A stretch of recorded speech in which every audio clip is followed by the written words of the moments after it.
Bonjour tout le monde.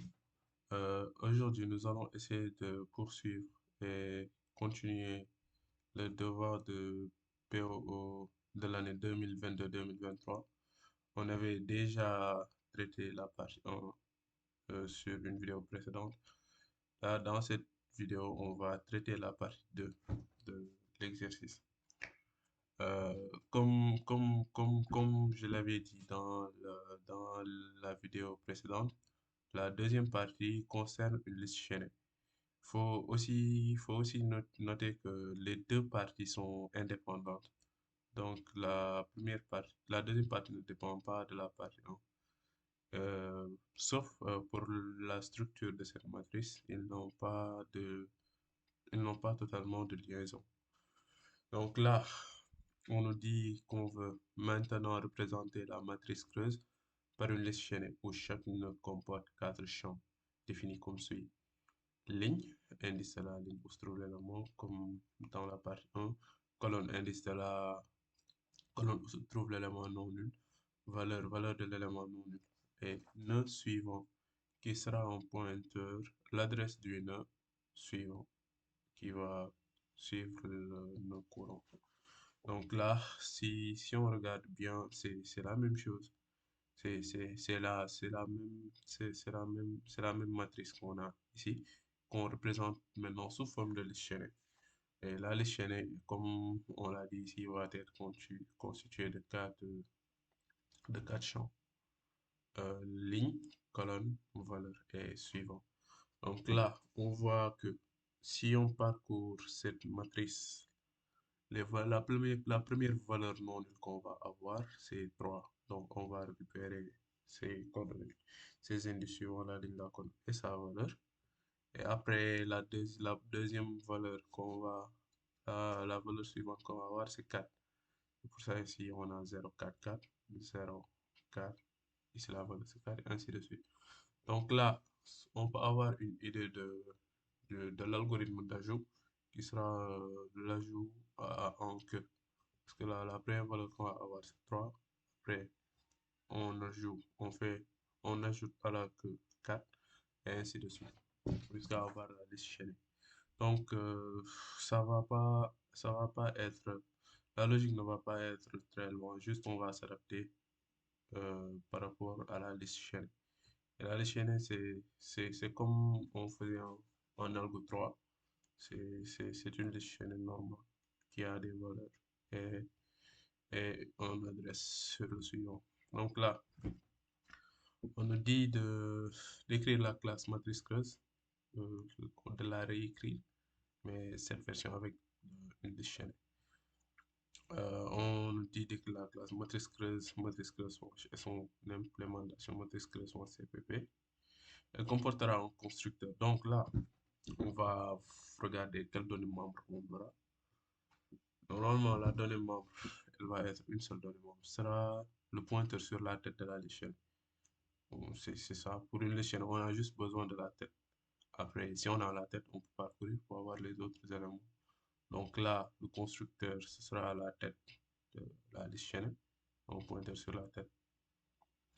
Le destructeur va détruire la chaîne. Donc, ce sera un algo de destruction classique d'une chaîne. On va détruire.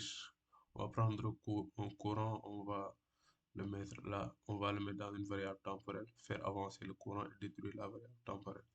Et ainsi de suite jusqu'à ce que on atteigne la valeur nulle. Et une méthode qui ajoute, donc la méthode d'ajout va être la méthode d'ajout que qu'on faisait comme sur les listes chaînées classiques. Une méthode qui permet de récupérer la tête de la liste chaînée.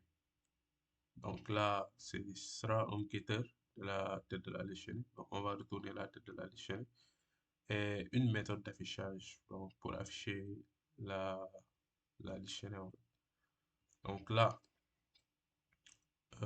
c'est ça la question numéro 3. Donc la question, c'était ça et ça. Donc la question 3, on va essayer de le faire. On va d'abord définir une structure de cette structure, on va la définir. Puis ensuite, on va écrire la classe matrice creuse. Et après avoir fait cette question, on va poursuivre. Donc là, on va aller dans, dans le, dans mon bureau. On va cette fois-ci aller dans le dossier partie 2. Et là, on va ouvrir en Visual Studio Code.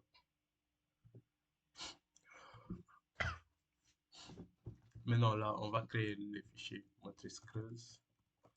Matrice creuse. Bon, main.cpp tout d'abord. Matrice creuse.cpp.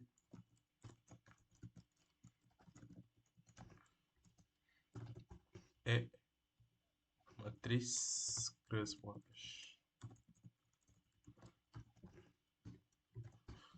C'est bon, donc on va mettre les directives de processeur comme d'habitude.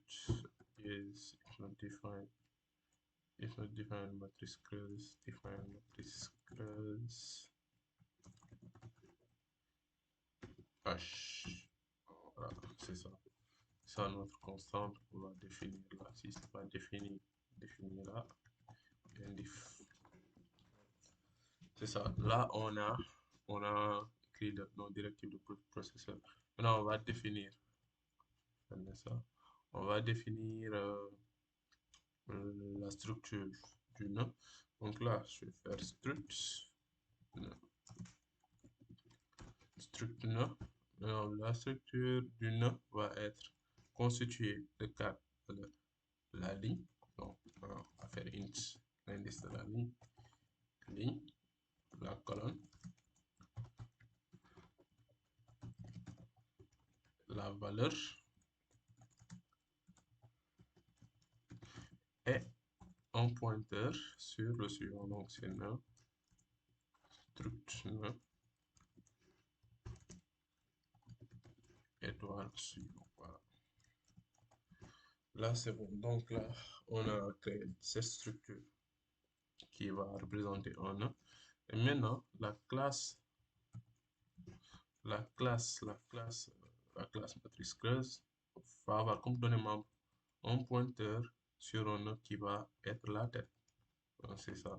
Maintenant, la tête dans le constructeur, donc on va l'initialiser à nul pour que quand on voudra ajouter, lors de l'ajout d'un nœud dans la liste chaînée, comme d'habitude, on va vérifier si la tête est nulle. On prend la tête, on le met à l'adresse du nouveau. Sinon, on parcourt jusqu'au dernier nœud et on ajoute là-bas le nouveau comme un ajout classique en fait. Un ajout. Donc là, on va définir la classe matrice creuse.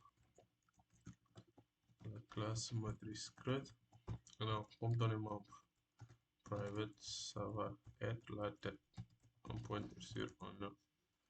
La tête, tout simplement. Ça va être ça. Maintenant, public, ça va être, comment dirais-je, public, ça va être le constructeur. Le constructeur, cette fois-ci, elle ne prend pas en paramètre une matrice. Donc, parce que là, si on lit bien ici, c'est dans la fonction main qu'on va créer B à partir de A.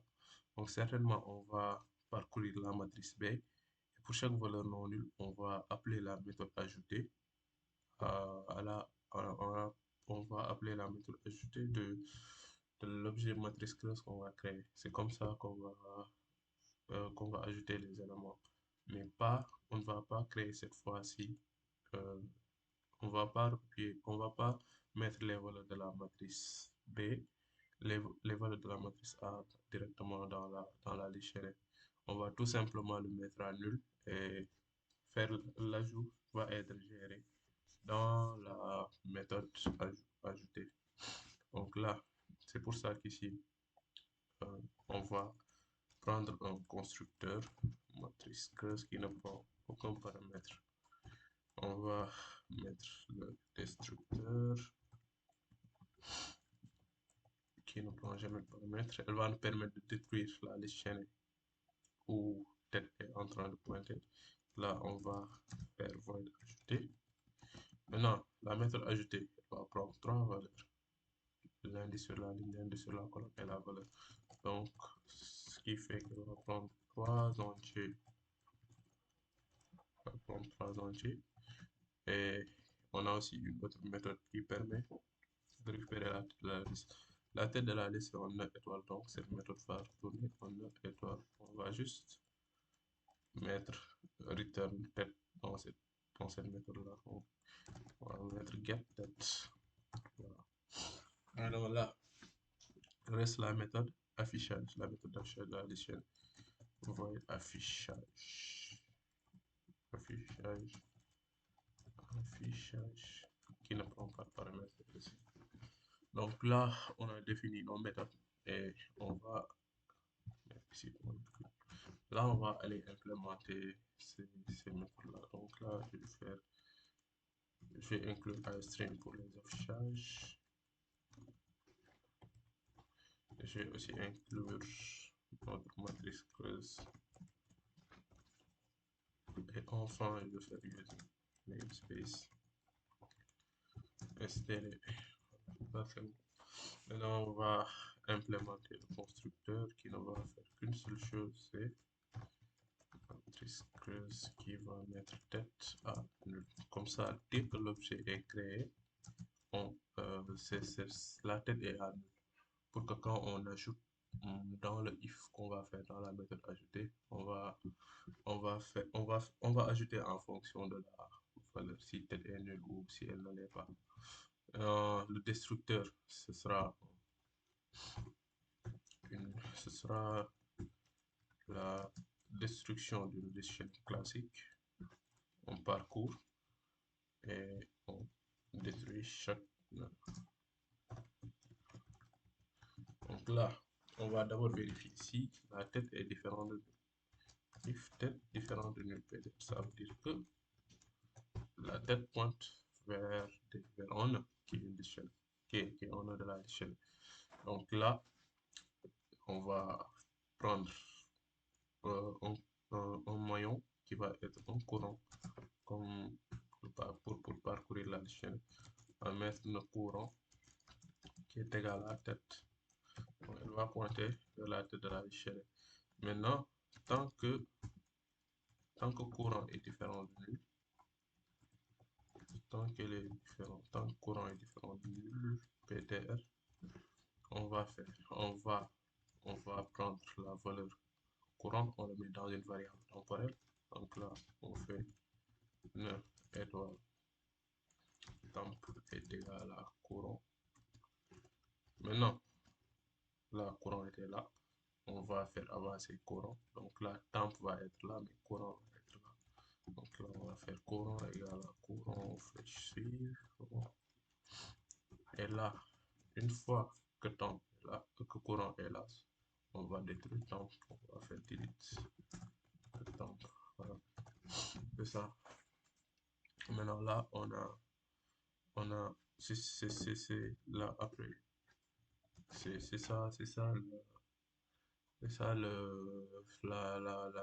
le destructeur de la matrice. C'est simplement le, c'est simplement la destruction des maillons de la déchaîne. Donc là, après avoir fait ça, on peut maintenant définir la méthode ajoutée, implémenter la méthode ajoutée. La méthode ajoutée, c'est juste une méthode d'ajout en fait. Là, ce qu'on peut faire, c'est ça.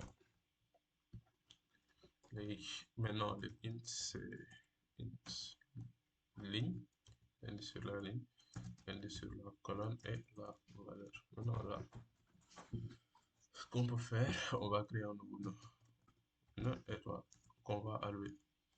Nœud étoile nouveau est égal à nouveau est égal à new. Si on fait ça, ça veut dire qu'on a alloué pour un nœud. On va remplir les champs, on va faire nouveau flèche ligne est égal à E, nouveau flèche colonne est égal à C, et nouveau flèche valeur c'est égal à V, et nouveau flèche suivant, comme c'est un nouveau nœud, son suivant va être nulptr Il n'y a pas de suivant. Maintenant, là, on vient de créer notre nouveau nœud.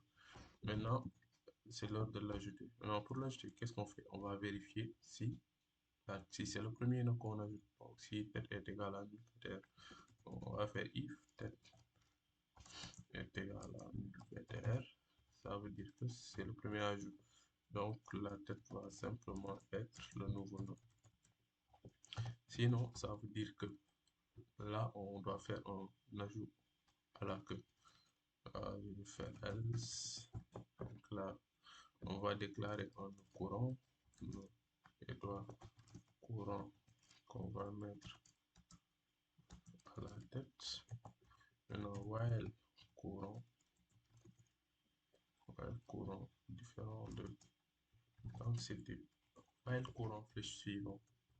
Par exemple, si on veut ajouter là, tant que courant flèche suivant, tant que le courant flèche suivant est différent de nul PDR, pour s'arrêter ici et pas ici. Courant flèche suivant différent de nul PDR, on va faire courant égale à courant flèche suivant. Maintenant là, si on fait ça, à la fin de cette boucle, on va s'arrêter ici. Donc on va faire courant flèche suivant. Courant flèche suivant, c'est égal à... On va mettre courant flèche suivant, c'est égal à nouveau. Donc là, le nouveau, le suivant de ce nœud, ça va être le nouveau maillon qu'on a créé ici. Donc c'était ça la fonction d'ajout. C'était pas si compliqué. Non, là, on va implémenter le getter qui ne fait qu'une seule chose, retourner la tête de la liste chaîne. Donc là, on va faire return tête. C'est ça ce qu'on fait. Et maintenant, il reste la fonction d'affichage. La fonction d'affichage aussi. Cette fois-ci, je vais mettre ça. Matrice creuse. Matrice creuse. Alors là, comme qu'on a une matrice, donc là, comme qu'on a une chaîne, on va afficher ces valeurs, puis ça, puis ça. Donc, on peut les afficher de cette manière. Par exemple, pour la, la, la matrice va être affichée de cette manière. 0, 2, 3, qui sera le premier nœud. Après, on met 0, 4, 4 comme le deuxième nœud. 1, 2, 5 pour le troisième. Et on va essayer de l'afficher sous ce format-là. 1, 3, 1, 3 et 7. Et 3, 1, 2. Et enfin 3, 2, 6. C'est de cette manière-là qu'on va afficher la chaîne. Donc, pour ce faire, je vais écrire un message encore.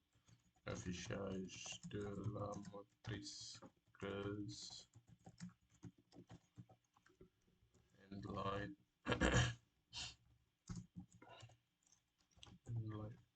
Voilà. Maintenant là, on va faire un parcours classique while. Oh, on va d'abord déclarer un courant. Maintenant, étoile courant. Et on va le mettre tête de la liste chaînée. Alors là, on va faire un while courant. While courant. Alors là, tant courant est différent de PTR, on va faire quoi? On va afficher valeur du maillon courant qui sont, on va faire courant flèche ligne, ensuite mettre espace, ensuite on va afficher courant flèche colonne, et paramètre espace et enfin on va afficher courant flèche valeur. Puis aller à la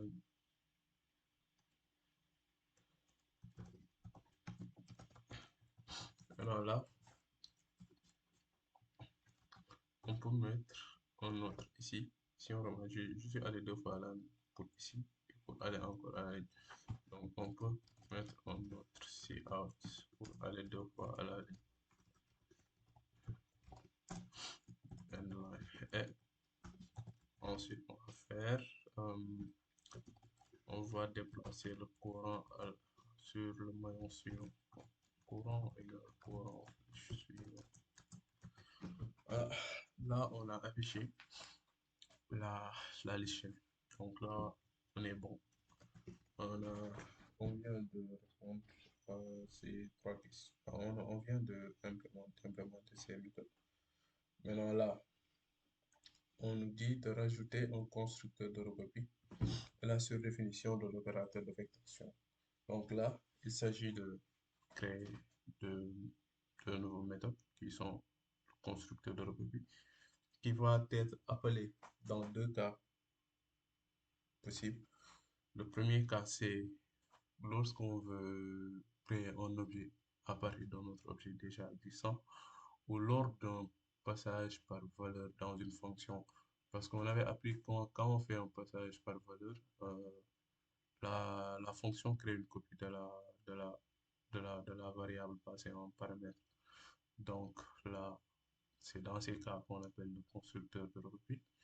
Ou bien, et l'opérateur d'affectation, on l'appelle tout simplement quand on fait une affectation de l'objet qui, lorsqu'on veut copier l'objet qui se trouve à droite de l'opérateur égal dans l'objet qui se trouve à gauche de l'opérateur égal. C'est ça les cas d'appel de l'opérateur d'affectation et du constructeur de recopie. Donc, on va essayer de les mettre en place. On va aller dans le fichier .h. Là, le constructeur de recopie, son en-tête, c'est toujours nom de la classe et on passe en paramètre une, la référence d'un objet de la même classe qui ici est matrice creuse. Donc là, et le surcharge de l'opérateur d'égal, son en-tête c'est, on va retourner une référence de l'objet de la classe, d'un objet de la classe courante. On va faire operator égal et on prend la référence aussi d'un objet de la classe. C'est ça. Donc là, c'est celui-là va être la variable. On va retourner l'objet appelant sa référence à qui on a assigné les variables, les données membres. Par exemple, ici sera une liste chaînée. La liste chaînée de la variable, de l'objet qu'on va passer en paramètre, on va le copier dans dans l'objet courant en fait. Et donc, pour faire, pour la matrice creuse, c'est une construction pour le constructeur de revenu. Donc là, le constructeur de revenu de la matrice creuse, elle va créer un objet et, et prendre la liste chaînée qui se trouve dans l'objet passé en paramètre et le mettre dans la matrice creuse qu'on crée. Tandis que l'opérateur égal, ce qu'elle va faire, elle va faire deux choses. Elle va détruire tout ce qui est dans la matrice, dans l'objet qui est à gauche, elle va le détruire, puis assigner les données membres qui sont dans l'objet passé en paramètre. Donc, elles sont similaires, sauf que celui-là, il ne détruit pas, il ne détruit pas, le constructeur de l'objet ne détruit pas l'objet appelant comme on vient de le créer. Tandis que l'opérateur égal, lui, il détruit d'abord, puis fait une affectation. Donc, on va essayer de les implémenter. Donc là, on va venir ici. Matrice creuse, donc je vais enlever ça. Matrice creuse. Donc là, on a matrice creuse. On va prendre matrice creuse. La référence matrice creuse que je viens de mettre source. Par exemple, c'est la source. C'est la matrice creuse qu'on va passer en paramètre. Maintenant là, ce qu'on va faire, tout d'abord, comme que ça, c'est une liste chaînée qu'on crée, la tête, on va la mettre à nu. Tout d'abord, maintenant, ce qu'on va faire, c'est simple. On avait déjà une méthode ajoutée. Donc, ce qu'on va faire, c'est qu'on va parcourir cette liste chaînée et chaque nœud va prendre ces valeurs et faire un ajout dans la matrice qu'on va créer. Donc, on va créer un nouveau nœud. Ou bien on peut vérifier si celui-là, sa tête est nulle. Bon, si la tête est nulle, de toute façon, le parcours ne sera pas dans le while. Donc, on va faire courant source pour les différencier. Courant source égale à source. Donc là, on source.tête. Voilà, on le met dans la tête de l'objet source. Donc là, après avoir fait ça, on va parcourir la chaîne while courant source différent de ptr. Donc là, je vais faire courant source pour ne pas l'oublier. Je vais le mettre à suivant. Oups. Et là, ce qu'on va faire, on va appeler la méthode ajouter à l'objet qu'on va créer. On va faire ajouter. On peut mettre this flèche ajouter ou ajouter, c'est la même chose.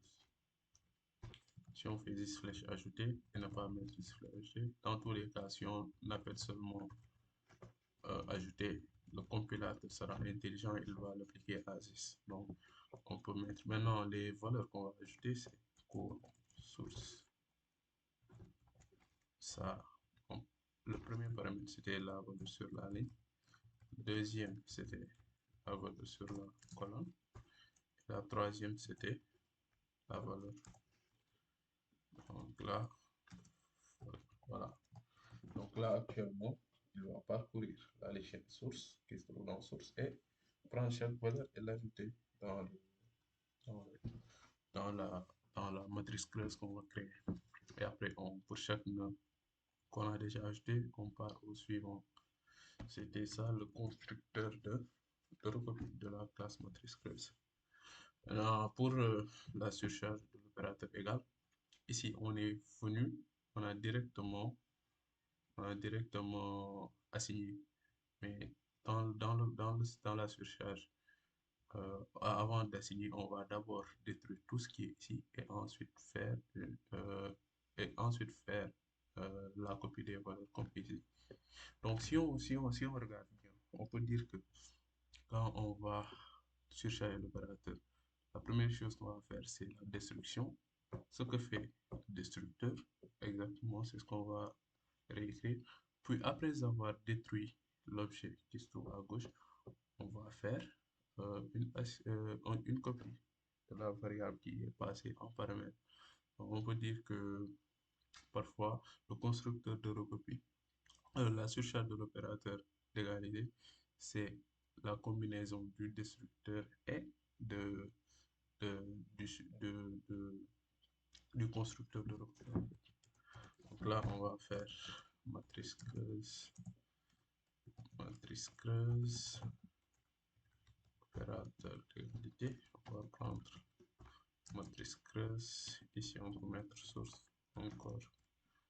Ou bien on peut mettre droite. C'est la matrice creuse qui se trouve à droite de l'opérateur d'égalité. Et celui qui se trouve à gauche, c'est celui où on veut copier celui qui se trouve à droite. Donc là, on va vérifier si c'est pas le même objet. Par exemple, rien ne nous empêche de faire si A est une matrice creuse, rien ne nous empêche de faire A égale A. Donc là, dans ce cas, si l'objet courant c'est différent, on peut mettre si c'est égal, on va mettre si c'est égal à droite,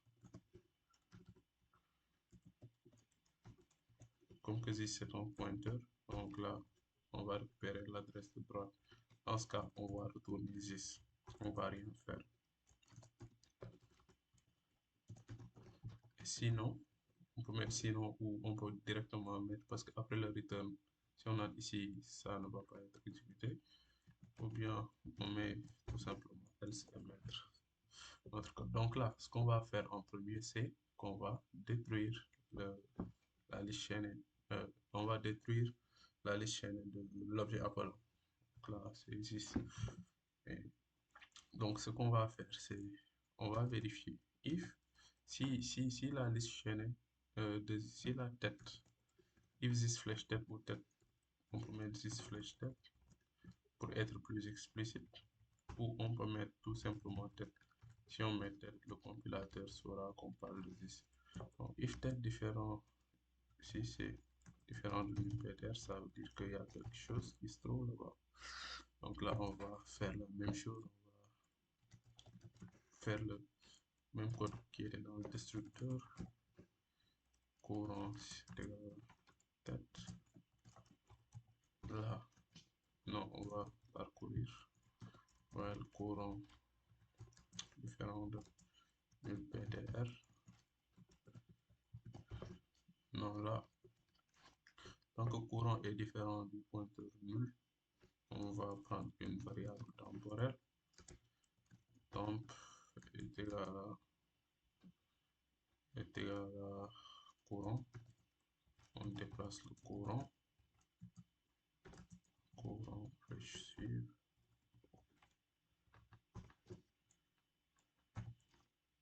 Et ensuite, on détruit temp.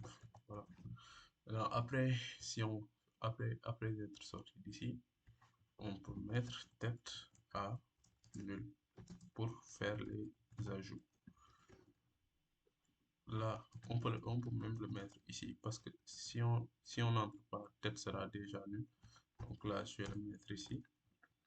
Comme ça, dans tous les cas, dès qu'on sera là, la tête sera à nul. Parce que si on n'entre pas, c'est que c'est déjà nul. Si on entre ici, on l'a mis à nul.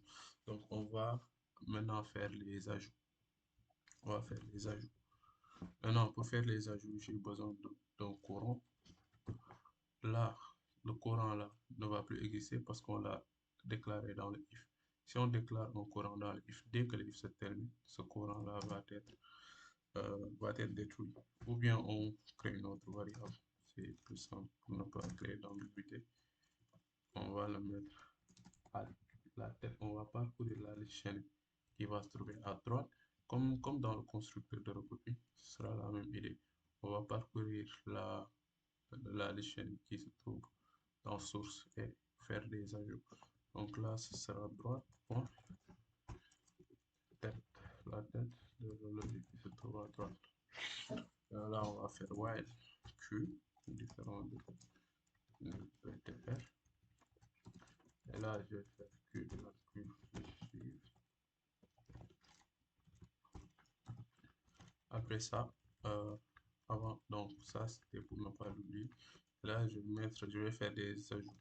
Donc là, je vais faire ajouter. On ajoute q flèche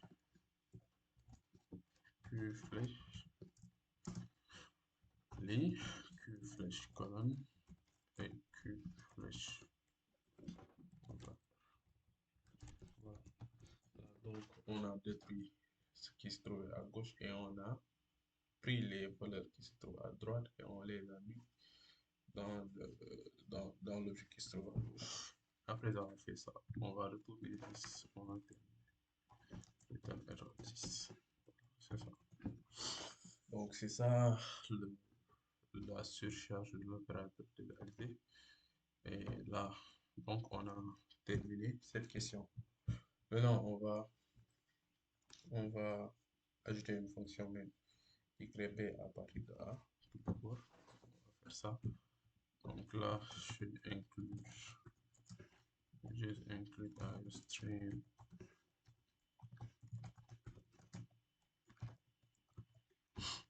Là, on va faire ça. Et là, on va faire using namespace std int main. Maintenant là, on va recréer la matrice là. Donc si on le fait, on va encore taper. Vu qu'on l'avait fait dans la vidéo précédente, je peux recopier le code qui se trouve là-bas en partie 1 et je vais prendre déjà je vais prendre le fichier .h pour récupérer cette structure là parce que je ne l'avais pas mis ici. C'est dans matrice classement h, je vais définir la structure matrice. Et maintenant, après avoir fait ça, je vais prendre la fonction main et je vais recopier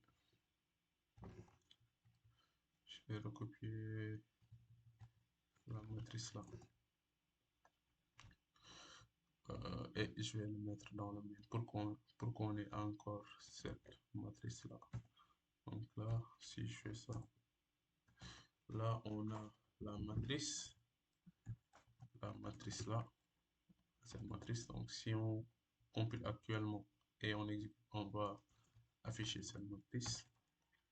Donc là, je vais faire g plus étoile.cpp to main. Alors là, si on fait, on va voir un fichier main a été créé, .exe. Si on fait slash main.exe, là, on a l'affichage de la matrice. L'affichage de cette matrice qui est notre matrice d'origine. Maintenant, on nous demande de créer la matrice là, de créer B à partir de A. Donc B c'est la liste chaîne ici. Donc pour créer ça, on va déclarer une matrice creuse qui cette fois-ci ne prend pas de paramètres. Donc là, si on fait ça, elle va juste prendre le champ tête et le mettre à nul. Donc là, il va falloir qu'on fasse ces ajouts. Et pour faire ces ajouts, on va parcourir cette matrice et pour chaque valeur non nulle, on va ajouter les valeurs qu'il faut. Donc là, on va faire une boucle for i inférieur strict à matrix point clean i plus for j est égal à 0 j inférieur strict à matrix point colonne j plus. Alors là, après avoir fait ça, on va vérifier if matrix.m de ij si c'est différent de 0. Si c'est différent de 0, on va appeler la méthode ajoutant mc. On va faire mc point ajouter. Alors, qu'est-ce qu'on va ajouter? C'est i qui est l'indice actuel de la valeur non suivant la ligne, j suivant la colonne, et la valeur qui est matrix point m de ij.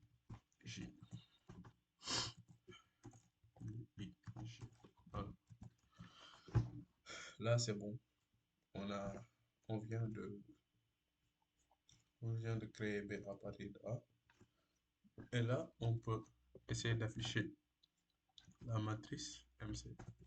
Si on fait MC affichage, normalement ce qui va se faire cette fois-ci, c'est que la matrice là va être affichée, puis les valeurs doivent être affichées comme suit: 0, 2, 3, 0, 4, 4, 1, 2, 5, 7. Parce que c'est cette manière-là dont on les a affichés. Donc là, si je recompile, et voilà, on a ça. On a 0, 2, 3, 0, 4, 4, 1, 2, 5. On fera 7. Et ce qu'on devait avoir ici, c'est la matrice là. C'est ça, 0, 2, 3, 0, 4, 4, 1, 2, 5, 1, 3, 7, 3, 1, 2, 3, 6. Et ça. Donc là, on vient de tester la fonction, mais maintenant, ici, on nous dit elle comportera deux situations d'invocation du constructeur de recopie et des des exemples d'affectation entre deux matrices. Donc là, comme je disais précédemment, euh, les situations d'invocation de, de, de- du constructeur de recopie, c'est soit lorsqu'on va créer une, un objet à partir d'un autre objet qui existe. Par exemple, là, euh, pour illustrer ça, je vais mettre un petit message dans le constructeur de recopie. Je vais mettre ici source appel du constructeur de recopie.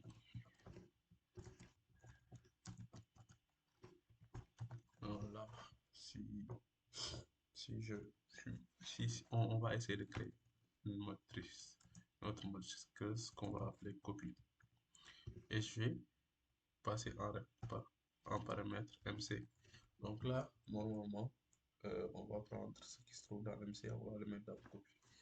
Donc euh, si je fais copie pour afficher, normalement, normalement, donc si je compile ça, je vais, il va être premièrement affiché ce message-là, parce qu'on va appeler le constructeur de la copie. Et ensuite, la matrice va être affichée. Donc là, si on compile, c'est facile. Si on compile, la compilation marche. Donc on va faire ça. Donc là, c'est ça à quoi on s'attendait. Parce que là, on a une matrice creuse ici. Maintenant, appel du constructeur de recul. Parce que ça, c'est une situation d'invocation du constructeur de recul. Et là, si on affiche, on a la même matrice.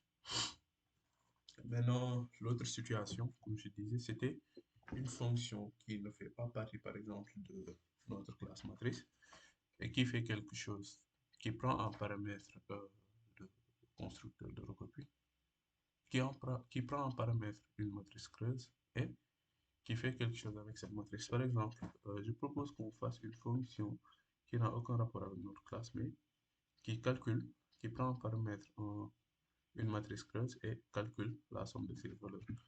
Par exemple, là, on peut venir là, faire int, euh, int somme valeur et passer en paramètre une matrice creuse. Si vous voyez, cette fonction n'est pas dans la matrice creuse, c'est juste une fonction de test en fait. Maintenant là, on va mettre ici int matrice creuse, je vais descendre ça. La matrice creuse, je vais la nommer M. Qu'est-ce qu'on fait? Pour calculer la matrice creuse, on a besoin de la tête. Mais la tête, elle est private. Mais heureusement, on avait ça va même nous permettre de tester la méthode getTête. Donc là, on va récupérer la tête. Donc on va faire ne étoile. Ça va être courant qui est égal à m.getTête. Voilà. Ah, ça va nous permettre de récupérer la tête. Maintenant, on va prendre une variable somme qu'on va initialiser à 0 et parcourir la chaîne while courant différent de multiplicateurs. Tant qu'on n'est pas à la fin, on va incrémenter, on va ajouter la valeur courante, c'est courant flèche, flèche, flèche valeur et on va déplacer courant. Courant est égal à courant flèche suive. Voilà, là c'est bon. Maintenant, après avoir fait ça, on va retourner la somme parce qu'à la fin, la somme va contenir la somme totale des valeurs. Donc là, non, si vous regardez les valeurs, c'est 3, 4, 7, 7 plus 5, 12, 12 plus 7, 19, 19 plus 2, 21 plus 6, 27. Donc là, normalement, cette fonction, si on l'appelle et on passe, elle va retourner 27. Donc, quand est-ce que le constructeur là va être appelé? Si on appelle cette fonction constructeur de recul, parce que dès qu'on appelle cette fonction là et on passe en paramètre m, une copie va être créée.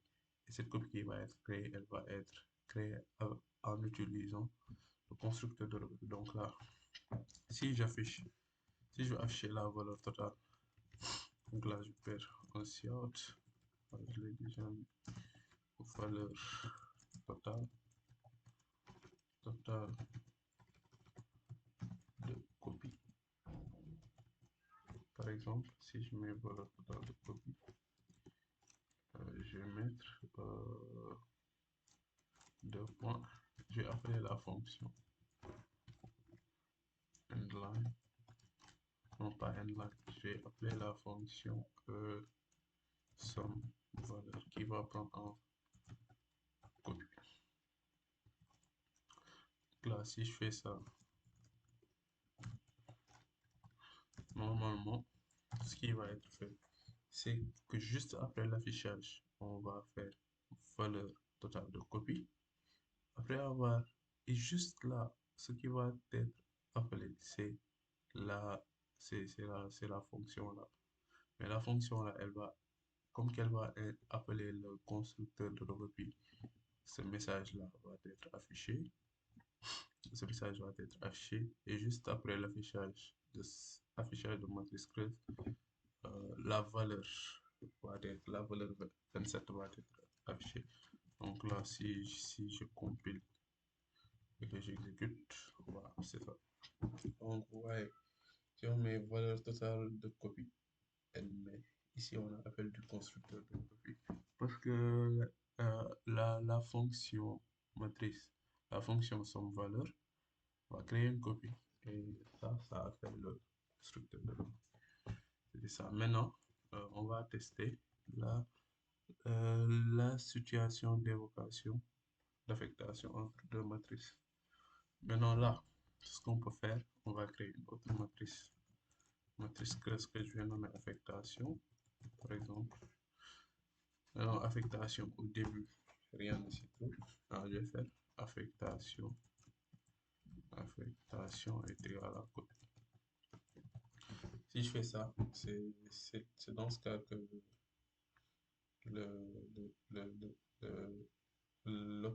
cette méthode-là va être affichée.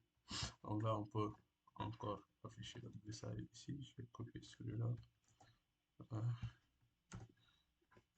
Appel surcharge. Appel surcharge égal ou sur définition de l'opérateur.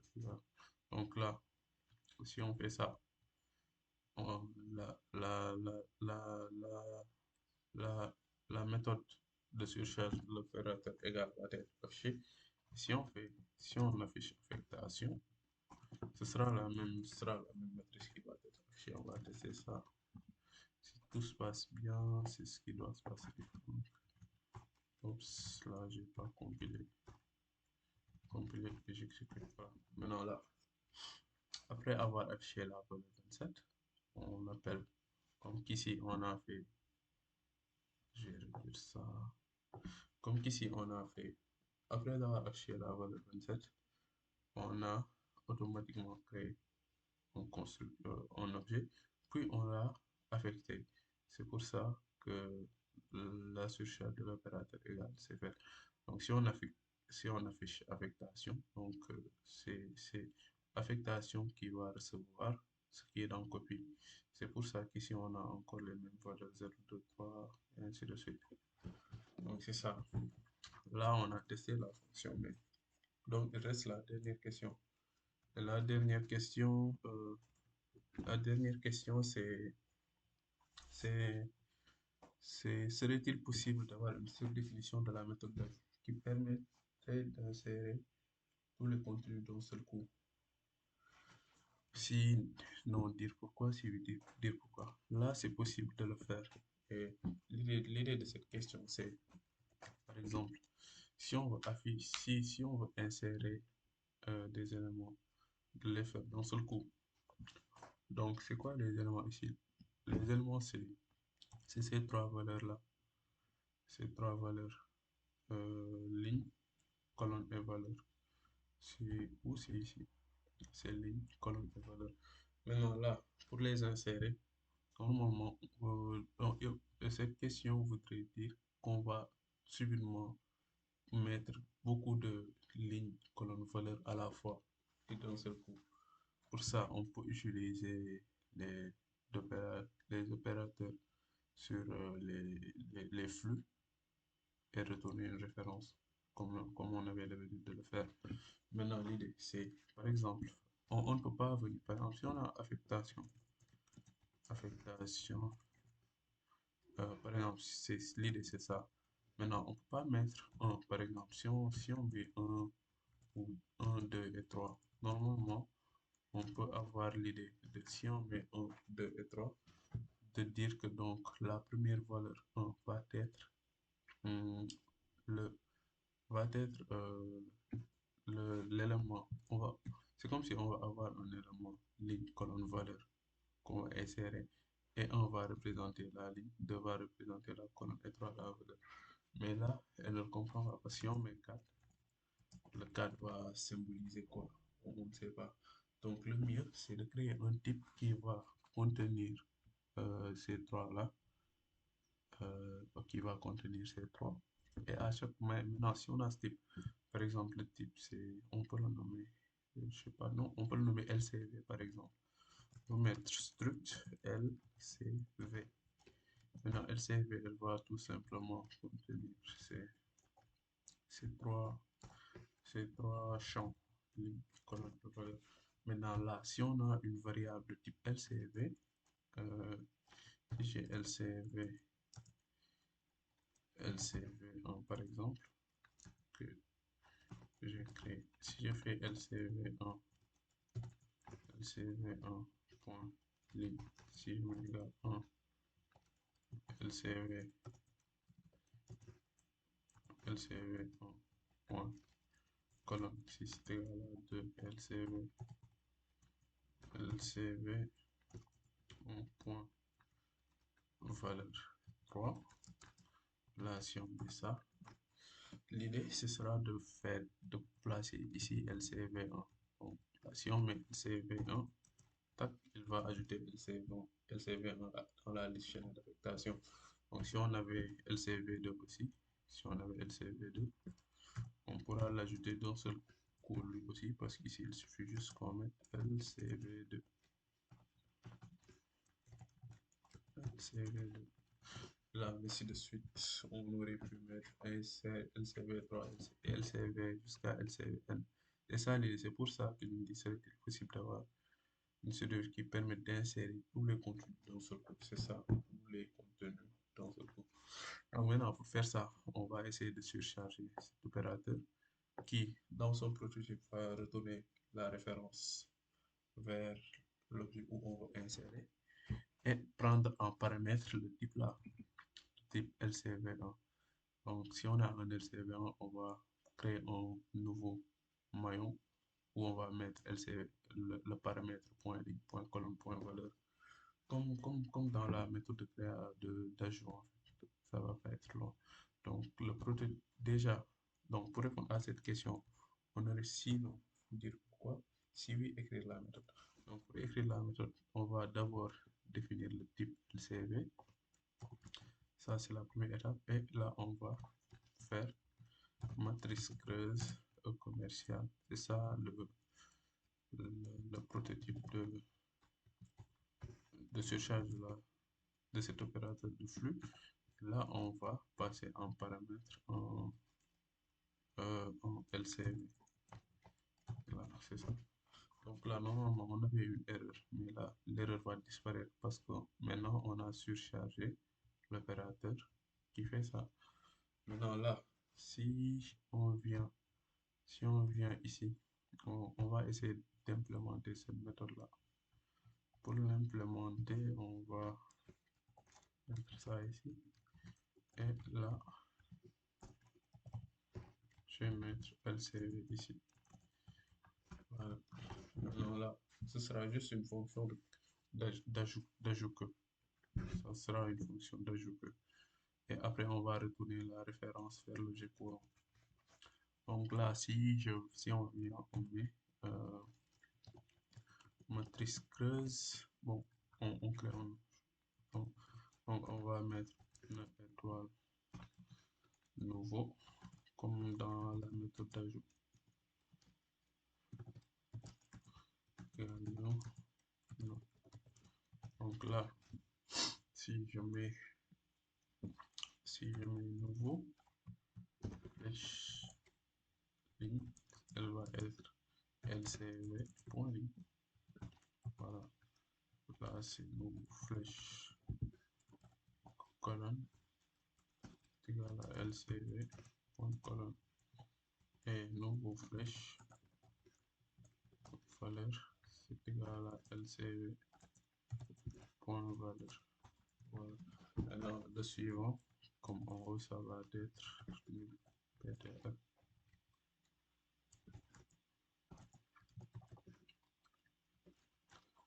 Voilà. Alors, on va vérifier si l'objet courant, si sa tête est nulle. Si c'est égal à nul ptr, donc là, on va mettre tête est égal à nouveau. Sinon, ça veut dire que c'est pas la tête, donc on va parcourir là. Étoile courant égal à tête. On va parcourir jusqu'au dernier élément. On va courant flèche suivant différent de nul ptr. On va faire courant est égal à courant flèche suivant. Là, après, on fait courant flèche suivant. C'est égal à nouveau. Là, on a terminé. Maintenant, après avoir fait tout ça, on va retourner 10. Parce que on va retourner 10, c'est normal parce que comment cette instruction, comment elle va être exécutée? Elle va faire en premier ceci, affectation en LCV1.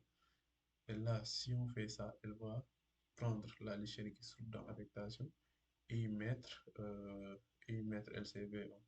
Donc, ce sera comme une nouvelle matrice creuse qui contient, dont la, dont la, dont la l'échelle contient maintenant LCV1. Et cette nouvelle matrice creuse-là, on va l'appeler avec LCV2 et ainsi de suite. Et cette matrice creuse dont on met les éléments saisissent. Donc, on va mettre return étoile 6. Voilà. Donc là, c'est bon. Donc là, si on teste ça, normalement, au lieu de le faire, de le mettre dans affectation, on peut prendre LCV2 et mettre des valeurs aussi. LCV2, je vais mettre des valeurs dans LCV2. LCV2, je vais mettre 5, 9, 32 par exemple. Voilà. Maintenant, là, je vais créer une nouvelle matrice creuse. Matrice creuse que je vais appeler là, insérer un seul coup et insertion avec insertion flux. Voilà. Donc là, je vais prendre insérer insertion flux et je vais y mettre LC1, LCV1 et LCV2. On aurait pu créer d'autres LCV et les mettre encore ici. Donc là, normalement, si on affiche, si tout se passe bien, si on affiche insertion flux, on va avoir 1, 2, 3 et ensuite 5, 9, 32. On va essayer. Là, si on fait insérer, insertion flux, point affiché. Maintenant là, donc, après avoir affiché affectation, on va afficher le flux. Donc là, si je compile, là, on va avoir ça. Donc là, exactement, c'est ça. Donc on a affiché 3 et 5, 9, 32. Donc je pense que on a tout fait. C'est ce qu'il fallait faire. C'était ça la partie de du devoir. Donc, si vous avez des questions, vous pouvez les poser dans les commentaires. On va essayer de répondre, Inch'Allah. Ok, merci.